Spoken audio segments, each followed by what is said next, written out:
So hello guys, hello friends, hello बच्चों, क्या हाल है। होप तुम लोग बढ़िया कर रहे हो, बढ़िया चल रहा है, सब कुछ लाइफ मज़े से चल रही है। आज हम करने वाले हैं क्लास 8 का ज्योग्राफी का चैप्टर नंबर 5। ऑलरेडी हमने चार चार चैप्टर कंप्लीट कर दिए बिफोर योर समर वेकेशन, मतलब समर वेकेशन तक, एंड होने तक। तुम्हारा समर वेकेशन लगभग खत्म ही हो गया सारे बच्चों का, तो अब स्कूल भी स्टार्ट हो गया, तो ऑलरेडी 4 चैप्टर खत्म हो चुके हैं, तो आपका एग्जाम चल रहा होगा। तो चलिए नेक्स्ट एग्जाम की भी तैयारी शुरू कर लेते हैं। मैंने हर एक चैप्टर का पूरा इन डिटेल एक्सप्लेनेशन, कुछ तो मैंने एक्स्ट्रा क्वेश्चन आंसर और इनसेट क्वेश्चन तो मस्ट मैंने सब चैप्टर्स का करवाया ही है। तो चलिए बिना किसी देरी के इस वीडियो को आगे बढ़ते हैं और पढ़ते हैं बड़ी जोरदार तरीके से, बिना किसी देरी के, फुल क्लैरिटी रख के, ह्यूमन रिसोर्सेज। शायद ये चैप्टर 2 या 3 पार्ट्स में होगा विथ इनसेट सॉल्यूशन, मैं आपको पूरा कराऊंगा। वीडियो अच्छी लगती है तो वीडियो को लाइक कीजिए, चैनल को सब्सक्राइब कर दीजिए और आगे बढ़ते हैं। तो पहले आता है हमारा चैप्टर के इंट्रोडक्शन। ये हम समझेंगे। People are are nation's greatest resource. Nature's bounty become significant only when people find it useful. तो एक बार रिमाइंड कीजिए मैंने क्या पढ़ाया था। जो बच्चे हैं यहाँ पर मेरे चैनल से फर्स्ट चैप्टर सेकंड चैप्टर पढ़े हैं इस बुक का, उनको याद होगा। नहीं, वो अगर नहीं पढ़े हैं तो मैं फिर से याद दिला देता हूँ कि वो ह्यूमंस ही है जिनके वजह से हर एक नेचर का दिया गया हुआ चीज, नेचुरल रिसोर्सेज काम में आता है। जैसे कोल, पेट्रोलियम, नेचुरल गैस वगैरह, जितने भी मिनरल्स वगैरह है, जो भी फ्री गिफ्ट्स ऑफ नेचर है, वो ह्यूमन टेक्नोलॉजी और ह्यूमन के इंटरफेरेंस के बिना वो कुछ नहीं होगा। क्योंकि क्रूड ऑयल, क्रूड पेट्रोलियम वो तो हम यूज नहीं कर सकते ना, वो तो रिफाइन करना पड़ेगा, फिर हम उसको कार में डाल सकते हैं, बहुत कामों के लिए यूज कर सकते हैं। सभी के लिए ह्यूमन को होना बहुत जरूरी है। सो ह्यूमन होता है क्या, हमारा रियल गिफ्ट, मतलब sorry, greatest resource of a nation क्या होता है, ह्यूमंस, उसका मैन पावर। नेचर्स बाउंटी, मतलब नेचर जो भी होता है वो तभी इंपॉर्टेंस में आता है, वो तभी सिग्निफिकेंट होता है जब उसको पीपल उसको मॉडिफाई करके यूजेबल चीज बनाता है। It is people with their demands, अब पीपल ही चाहता है, पीपल डिमांड्स एंड एबिलिटीज, और उनका क्षमता that turns them into resource. और ये नेचर का चीज को रिसोर्स बनाना, उसका डिमांड होना, उसका बेचना, मतलब फुल मार्केट प्रोसेस जो की होता है वो ह्यूमन की वजह से ही होते हैं। तो ह्यूमन ही एक रॉ मटेरियल और एक फ्री गिफ्ट्स ऑफ नेचर्स को रिसोर्स में कन्वर्ट करता है, क्योंकि रिसोर्स क्या है, जो हमारा नीड फुलफिल करेगा। रॉ मटेरियल्स वगैरह तो हमारा नीड फुलफिल नहीं करता, तो रिसोर्स में कन्वर्ट करने के लिए ह्यूमन का सख्त जरूरत है। Hence human resource is the ultimate resource, human से ये अल्टीमेट चीज। Healthy, educated and motivated people develop resources as per their requirements। आम जैसे लोग जो है हेल्दी, आम जैसे स्टूडेंट्स, आम जैसे बच्चे हेल्दी मोटिवेटेड जो होते हैं, एडुकेटेड, वही तो हमारा भविष्य है, वही तो फ्यूचर का लीडर्स है। Develop resources as per the requirements, उनके हिसाब अनुसार, उनके स्पेशलाइजेशन के अनुसार वो रिसोर्सेज को डेवलप करता है। तो human resources like other resources are not equal distributed over the world. देखिए जैसे कि नेचुरल और जो रिसोर्स होता है, जैसे वो एक ही जगह में ज्यादा कम पाए जाते हैं, जो वेरिएशंस होते हैं मात्राओं में उनके पाए जाने का, सिमिलर टू सिमिलर और सेम टू सेम ह्यूमंस भी हर जगह में पाए नहीं जाते। ह्यूमंस का भी एक जगह बहुत ह्यूमंस मिलते हैं, मतलब बहुत पॉपुलेशन होता है, और दूसरी जगह बहुत कम पॉपुलेशन हो जाता है। तो एक बात देख लेते हैं यहाँ पर क्या लिखा है, they are not distributed equally, they differ in their educational levels, age and sex. देखिए पॉपुलेशन का फैक्टर हो गया, फिर कहाँ का पीपल का एजुकेशन ज्यादा है, सेक्स रेशियो क्या है, मेल फीमेल का रेशियो क्या है जो क्या है, और एज क्या है, एज मतलब कितना यंग एज का पीपल और कितना बूढ़ा पीपल है, उन सब के ऊपर डिपेंड करता है हमारा ह्यूमन रिसोर्स और ह्यूमन पॉपुलेशन का डिस्ट्रीब्यूशन। तो ये भी बहुत वेरिएशन है इनमें। The differ, yeah, their numbers and characteristics also keep changing, so their population number तो change होते ही है, उसके साथ characteristics, मतलब डेवलपमेंट के बाद पीपल का कैरेक्टरिस्टिक्स होगा, अंडर डेवलपमेंट के टाइम फिर का दूसरा टाइप का कैरेक्टरिस्टिक होगा। तो जैसा सिचुएशन होगा वैसा ह्यूमन का कैरेक्टरिस्टिक हमको देखने के लिए मिल जाता है। इसीलिए कहते हैं कि ह्यूमन रिसोर्स भी बहुत वेरिड है, वो एक जैसे नहीं है। नेचुरल रिसोर्स की तरह ही ह्यूमन रिसोर्स बहुत फैले हुए हैं, बहुत डिफरेंट है। आगे बढ़ते हैं। एक पिक्चर दिया गया है, 500 children in our school, villages 1000 people, there are 30 children in my class, how many people do you think there are in the whole world? So ऐसे करके समझाया गया कि बहुत वेरिएशन है हर एक जगह में, मतलब अल्टीमेटली ह्यूमन रिसोर्स सबसे ग्रेटेस्ट रिसोर्स बन गया, वही अल्टीमेट रिसोर्स है, और आम जैसे लोगों ही है ह्यूमन रिसोर्स। आप खुद पर गर्व फील कीजिए, एक बार छाती पे चाटा मारी और आगे बढ़कर क्या कहें। डू यू नो, मैं ध्यान है यहाँ पर प्रधानमंत्री कौशल विकास योजना PKVI was first started in 2015, aiming to training 1 crore Indian youth from 2016 to 20. The objective of the scheme is to encourage aptitude towards employable skills by giving them quality training and to probable existing wage learners. तो क्या है PM कौशल विकास योजना जो 2015 में चला था? इस scheme के माध्यम से करोड़ों भारतीयों को एजुकेशन मिला जाता है, उसका एप्टीट्यूड इंक्रीज, नॉलेज इंक्रीज, और उनको ज़्यादा एम्प्लॉयबल बनने का जो क्षमता है वो तैयार करने के लिए यह प्रधानमंत्री कौशल विकास योजना किया गया है, और ताकि वो अच्छे नौकरी मिले, अच्छा आपका वेज हो, इसके लिए ट्रेनिंग। सो आगे बढ़ते हैं। तो यहाँ पर नेक्स्ट पेज में क्या दिया है, यहाँ पर आपका क्वेश्चन का सवाल आ जाएगा। डिस्ट्रीब्यूशन इतना देर तक पढ़ रहे थे, बहुत ही वेरिएशन होता है, क्या वेरिएशन है?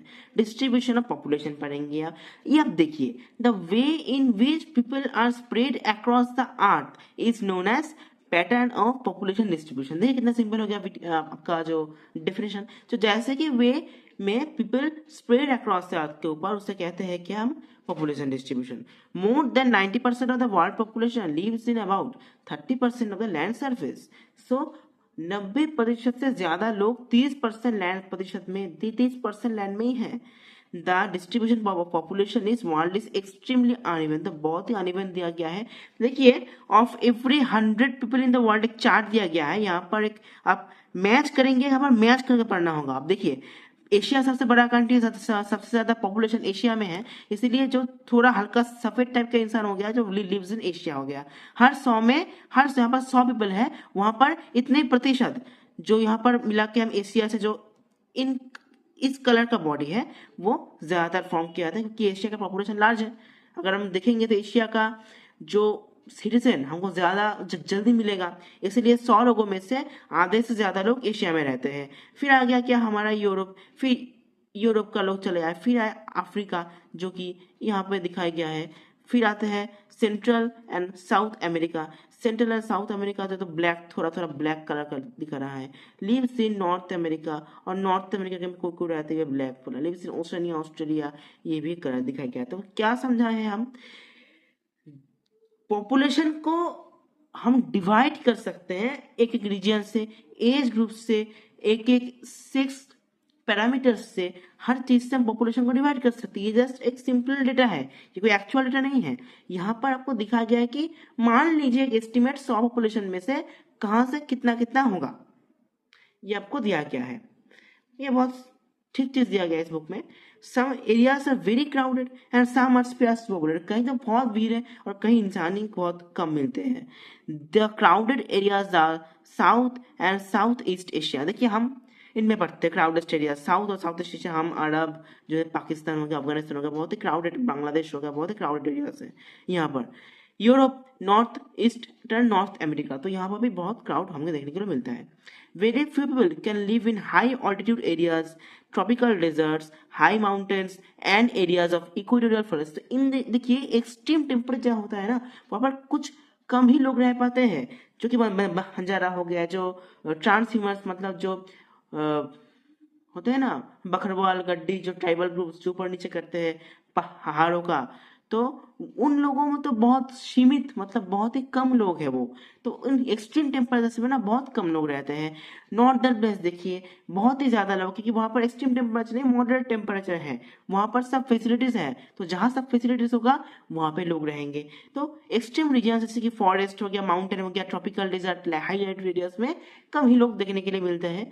Many more people live north of the equator than south of the equator. देखिए जो आपका इक्वेटर है ना, जो 0 डिग्री लाइन है मैप के, मतलब वर्ल्ड के बीच से गया है जो लाइन है, उसका ऊपर ज्यादा लोग रहते हैं, नीचे कम, क्योंकि देखिए नीचे तो ज्यादा ओशन ही हो गया ना, पैसिफिक हो गया, साउदर्न हो गया, वो फिर आ जाता है हमारा अंटार्कटिका, तो ऊपर ही साहब है, ऊपर ही मैक्सिमम कॉन्टिनेंट का स्पेस है, तो इसीलिए नॉर्थर्न हेमिस्फीयर में ज्यादा लोग रहते हैं in compare to southern hemisphere. देखिए आपको समझ में कोई दिक्कत नहीं आएगी, मैं लाइन बाय लाइन पढ़ा रहा हूँ, बस आपको सब्सक्राइब करना और लाइक करना, यही मेरा हौसला है। चलिए एक बार कर लीजिए, थैंक यू। आगे बढ़ते हैं। Many more people live, almost 3/4 of the world people live in 2 continents, Asia and Africa. देखिए सबसे लार्जेस्ट कॉन्टिनेंट्स में से एशिया है और अफ्रीका है, तो यहाँ पर 3 भाग से 2 भाग का लोग ही इन दोनों जगहों पे रहते हैं, एक एस्टिमेट दिया गया है। 60% of the world's people stay in just 10 countries. All of them have more than 100 million people. देखिए 100% लोग जो है वो 10 कंट्रीज में सीमित है, मतलब समझ लीजिए कि एस्टिमेट है, यहाँ पर घबराने की कोई बात नहीं है। 60% of people live in 10 countries, मतलब 10%, अगर आप 10 अच्छे पॉपुलेटेड कंट्रीज को पकड़ लेंगे ना, तो वहां का जो लोग होंगे वो मिला के टोटल वर्ल्ड का 60% का कवर कर देगा। तो all of them have more than 100 people, मतलब 10 करोड़ करके तो लोग हर एक कंट्री में रहते हैं एट एन एवरेज। नेक्स्ट देखते हैं, यहाँ पर डेटा दिया गया है, ये जो डेटा है ना, ये आप हायर क्लास में ही पाएंगे, 9, 10, 11, 12, काफी आपको इस डेटा को देखने के लिए मिल जाएगा। यहाँ पर हमें मिलता है क्या, चाइना पॉपुलेशन में सबसे ज्यादा है, पर ये शायद ये बुक अपडेटेड नहीं है, पर ये 24-25 का एडिशन ही है, पर पता नहीं क्या हुआ। पर अब इंडिया चाइना का ऊपर आ गया, इंडिया सबसे पॉपुलेट है, उसके बाद चाइना, फिर बाकी सब आते हैं। तो ऐसे हम पॉपुलेशन को देखते हैं कि यहाँ पर पॉपुलेशन मिलियन, मतलब देखिए चाइना का है जो 1200, मतलब 1300 मिलियन पॉपुलेशन, इंडिया का यहाँ दिया गया है 1200 मिलियन पॉपुलेशन, यूएसए का दिया गया है 250 या 350 मिलियन पॉपुलेशन। तो ऐसा हम यहाँ पर एस्टिमेटेड साइज कैलकुलेट कर सकते हैं, जो कि जब पॉपुलेशन काउंट होता है उसके बेसिस पर ये रिकॉर्ड बना गया है। अब नेक्स्ट क्या देखने के लिए मिलता है हमें, नेक्स्ट आता है डेंसिटी ऑफ पॉपुलेशन। पढ़ने में मजा आ रहा है, चलिए बढ़ते हैं। डेंसिटी, डेंसिटी मतलब घनत्व। Population density is the number of people living in a unit area of the earth surface. देखिए अर्थ के अंदर एक छोटे से एरिया में कितने पॉपुलेशन रह रहे हैं उसे हम कहते हैं population density. It is normally expressed in पर स्क्वायर किलोमीटर, मतलब एक धरती में, मतलब धरती में पर स्क्वायर किलोमीटर का कितना लोग है उससे हम निकालते हैं density. The average density of the population in the world is 51% square पर स्क्वायर किलोमीटर। तो वर्ल्ड के हिसाब से हर एक किलोमीटर में एवरेज हमें 51% देखने के लिए मिल जाता है, इसे हम कहते हैं population density. South central Asia has the highest density of population, followed by east and south east Asia. तो देखिए साउथ सेंट्रल एशिया मतलब इंडिया हो गया, नेपाल हो गया, जो साउदर्न पार्ट मतलब इंडिया का साइड मेनली, वहाँ पर साउथ सेंट्रल, वहाँ पर सबसे ज़्यादा पॉपुलेशन देखने के लिए मिलता है, और उनके बाद ही ईस्ट और साउथ ईस्ट एशिया में आ जाता है। Average density of population in India is 382% पर स्क्वायर किलोमीटर, यहाँ पर एक डेटा दिया गया है। When all the 30 students are present, our classroom seems very crowded. But when the same class is seated in the school assembly hall, it seems so open and empty because the size or area of the hall is larger than the classroom. However, when the students of the school come into the hall too starts looking crowded. तो यहाँ पर चीज दिया गया है कि एक classroom में बेंच कम होते हैं, स्टूडेंट बैठते हैं सारे, तो वहां पर जो है लगता है कि बहुत बड़ा क्लासरूम है, पर वही स्कूल हॉल में वो 30 स्टूडेंट अगर वहां पर जाके मिलेंगे, तो हॉल तो बहुत बड़ा है ना, पूरा स्कूल को एकोमोडेट करने के लिए है, तो वहां पर लगेंगे भाई कितने ही स्टूडेंट्स है, बहुत ही कम है। और वही हॉल में अगर पूरा स्कूल का स्टूडेंट आ गया तो वो भरा लगेगा, तो इसे कहते हैं डेंसिटी। भरा मतलब डेंसिटी, घनत्व कितना ज्यादा है, इसे हम कहते हैं, मतलब हाँ। नेक्स्ट आता है factors affecting distribution of population. बहुत सारे फैक्टर्स हैं जो पॉपुलेशन डिस्ट्रीब्यूशन मतलब कहाँ कितना होगा, ये मैंने मतलब इनको डिटरमाइन करता है। ये थोड़ा पार्ट हमने प्रीवियस चैप्टर 2-3 में भी पढ़ा होगा। पहले आता है हमारा टोपोग्राफी। टोपोग्राफी मतलब जमीन का structure. People always prefer to live on plains, plains में रहेंगे भाई, नॉर्दर्न प्लेन्स बहुत पॉपुलेटेड है। देन माउंटेन्स, वहां पर कम लोग रहते हैं, and plateaus because these areas are suitable for farming. Plains में क्या एडवांटेज है, बहुत अच्छा फार्मिंग होता है, मैन्युफैक्चरिंग एक्टिविटीज अच्छा होता है, सर्विस एक्टिव मतलब ऊपर से हम इन दोनों कह सकते हैं इकोनॉमिक एक्टिविटीज हमको अच्छे देखने को मिलते हैं कहाँ, जहाँ पर टोपोग्राफी अच्छी हो, जहाँ पर प्लेन लैंड हो। Ganga plains are most densely populated areas of the world, while mountains like Andes, Alps and Himalayas are sparsely populated. कोई दिक्कत नहीं है, नेक्स्ट बढ़ते हैं। Climate, People usually avoid extreme climates that are very hot or very cold. So extreme climates avoid करते हैं. Sahara desert, polar regions of Russia, Canada, Antarctica लोग avoid करते हैं, कम लोग रहते हैं.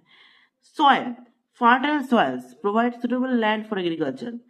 सॉइल जहाँ फर्टाइल होता है, जहाँ पर नॉर्दर्न प्लेस हमने अब भी पढ़ा टोपोग्राफी में, Ganga Brahmaputra India, Huang He, Chang Jiang, Chang Jiang in China and the Nile in Egypt are densely populated. तो यहाँ पर अच्छे सॉइल मिलते हैं, इसीलिए डेंसली पॉपुलेटेड है. वाटर, अब पानी, मेन पानी के बिना आप कैसे जाएंगे? आपको टोपोग्राफी, क्लाइमेट, सॉइल के आप क्या फायदा? पानी सबसे ऊपर चले, पानी सबसे ऊपर रहना चाहिए था. People prefer to live in the areas where fresh water is easily available. Fresh water के बिना इंसान जी नहीं सकता, तो वहीं पर लोग रहेंगे ना जहाँ फ्रेश वाटर अवेलेबल हो. The river valleys of the world, जहाँ पर फ्रेश वाटर की रिवर वैली है वहाँ पर वाटर ही वाटर है, are densely populated. While deserts, जहाँ पर पानी कम मिलता है वहाँ पर कम पॉपुलेशन है. फिर आता है क्या? Minerals. Minerals areas with mineral deposits are hugely populated. देखिए क्यों? देखिए जहाँ पर ज्यादा मिनरल्स से ज्यादा वर्कर लगेंगे, उनका घर आसपास होगा, इंडस्ट्री होगा, इकोनॉमी क्रिएट होगा, तो इसीलिए वहां पर ज्यादा लोग हैं. Diamond mines of south Africa and discovery of the oil in the middle east lead to settling of people in this area. बहुत कैटेगरी के लोग यहाँ पर आके इकोनॉमिक जोन क्रिएट होता है, जहाँ पर एक माइन होता है, एक शहर क्रिएट हो जाता है. तो इसे कहते हैं हम मिनरल्स भी एक फैक्टर बन गया, जोग्राफिकल फैक्टर, जो कि रिस्पॉन्सिबल है डिस्ट्रीब्यूशन ऑफ पॉपुलेशन में. आगे बढ़ते हैं. फिर आते हैं कि हमारा social and cultural economic factors. मतलब पहले हमको दिया गया है जो नेचुरल या जोग्राफिकल फैक्टर्स हो गया, अब आ गया हमारा social cultural and economic factors. क्या? पहले हम पहले सोशल फैक्टर. सोशल मतलब जो सोसाइटी होता है, area of better housing, education, health facilities are more densely populated. Pune, देखिए पुणे, बेंगलोर, आज आप सुनेंगे किसी ना किसी का फैमिली में कोई ना कोई मेंबर हायर स्टडीज के लिए, जॉब के लिए बेंगलोर पुणे गए हैं, कि वहाँ पर अच्छा अपॉर्चुनिटीज मिलती है, अच्छा प्लेसमेंट होता है, अच्छा नौकरी होता है, क्योंकि वहाँ पर एक इंडस्ट्रियल एरिया है, तो बहुत कंपनीज वहाँ पर हैं, बहुत पर नौकरी वहाँ पर मिलता है, इसीलिए वहाँ पर सोशल एनवायरनमेंट भी अच्छा है, एक एडुकेटेड का एनवायरनमेंट अच्छा होगा. जहाँ पर मतलब ज्यादा एडुकेटेड लोग रहते हैं वहाँ पर सोसाइटी अच्छा होगा. कल्चरल, फिर आता है कल्चर, प्लेसेस विथ रिलीजियन और कल्चरल एक्सपीरियंस. वहाँ पर भी बहुत लोग आते हैं, बहुत अट्रैक्ट होते हैं. Varanasi, Jerusalem and Vatican city बहुत है. फिर इकोनॉमिक, इंडस्ट्रियल एरियाज, देखिए सिमिलर टू जो हमने टोपोग्राफी पढ़ा था ना, जो मिनरल्स, वही इंडस्ट्रियल एरियाज प्रोवाइड एम्प्लॉयमेंट. जहाँ पर इंडस्ट्री होते हैं वहाँ पर बहुत एम्प्लॉयमेंट अपॉर्चुनिटीज होती है. लार्ज एरियाज ऑफ लार्ज हमारा पीपल वहाँ पर रहता है, जो वर्कर्स होते हैं क्वार्टर्स में रहते हैं, बहुत क्राउडेड एरिया बन जाता है. Osaka in Japan, Mumbai in India are two mainly densely populated areas. एक छोटे से बॉक्स दिया गया यहाँ पर. लाइफ एक्सपेक्टेंसी क्या होता है? It is the number of years that an average person can expect to live. देखिए एक एवरेज बना के चले कि एक एवरेज पर्सन 60 साल तक जी सकता है, तो वो होगा उसका लाइफ एक्सपेक्टेंसी. हम एक्सपेक्ट कर सकते हैं कि वो एट एन एवरेज एक इंसान 60 साल तक जिएंगे. कंट्री टू कंट्री वेरी करता है, जहाँ पर कैसा मेडिकल कंडीशन हो, जहाँ पर अच्छा है तो वहाँ पर ज्यादा लाइफ एक्सपेक्टेंसी, और जहाँ पर कम है वहाँ पर कम लाइफ एक्सपेक्टेंसी. तो ये वेरी होता है. तो आज के लिए इतना ही. पार्ट 1 में इतना ही रहेगा. पार्ट 2 से हम स्टार्ट करेंगे पॉपुलेशन चेंज. होप आपको ये वीडियो अच्छा लगा होगा. अच्छे लगते वीडियो को लाइक कीजिए, चैनल को सब्सक्राइब कर दिए, जोर से मेरा सपोर्ट कीजिए. मैं और भी वीडियो लाऊंगा सामने, बहुत मेहनत करके आपके लिए वीडियो लाऊंगा, अच्छे वीडियो लाऊंगा. और वीडियो देखने की जरूरत ही नहीं, बस सब्सक्राइब कर दीजिए, लाइक कर दीजिए, आपको नोटिफिकेशन पे सबसे पहले मिल जाएगा. बेल आइकन प्रेस कर दीजिए. चलिए मिलते हैं नेक्स्ट वीडियो पर. Thank you, have a nice day.